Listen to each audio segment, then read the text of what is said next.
All right, welcome back. As we enter the new year, now's the perfect time to kind of make a fresh start with your finances.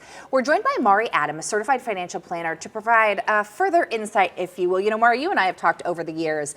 It is kind of 2026, you start the new year, and it's all about, okay, how can we be better this year? How can we really improve our goals? Where do we start? Exactly. So financial wellness is really all about being confident in your money decisions, knowing you're taking those steps that are getting you closer to your goals, and that's what's going to give you the peace of mind and let you sleep well at night for the rest of the year. Yeah, because not feeling financially comfortable can definitely create a lot of disturbance in your mind.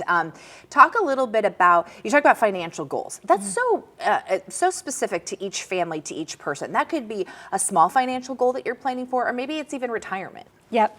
And so when you're starting the year, there's 3 things you might want to look at. And keep in mind, you don't need to make huge changes. We just want to see small steps towards your goal. So the first thing that really ought to be at the top of your list is that emergency fund. And you know what that emergency fund is for. It's if you have a car problem, your hours get cut back at work. It's really important to have that money set aside so you don't need to resort to those really expensive credit cards.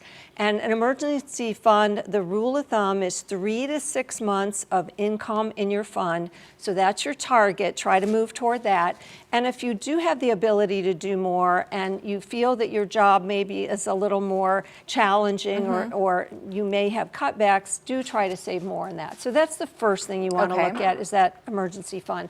The second thing that people want to take a look at is just where their spending is going. And it sounds so obvious, but it's really not. So take a look now that we're starting 2026. Look at what came into your household last year in terms of income. Look at what went out in terms of spending. Make sure they're in balance. And more importantly, make sure you're spending money on things that matter to you, because so many people find when they do this summary that their money's going to things they don't even care about. So that's now your chance to fix that.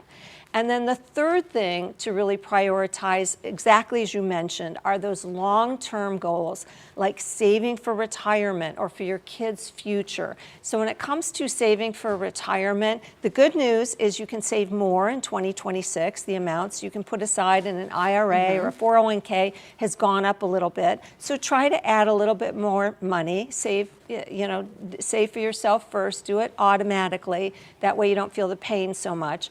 I had this conversation with my son, who's in his young 30s, about putting a higher percentage of his salary into his 401k. He'll never notice it's gone, so that gets him on the right path. So that's important. And then the final thing is saving for your kids. So we are so fortunate here in Florida because we have 2 plans. You know, we have the Florida Prepaid, which lets you lock in tuition costs, and with all these concerns about affordability, that is so critical. And there's also a second plan, which is the Investment 529.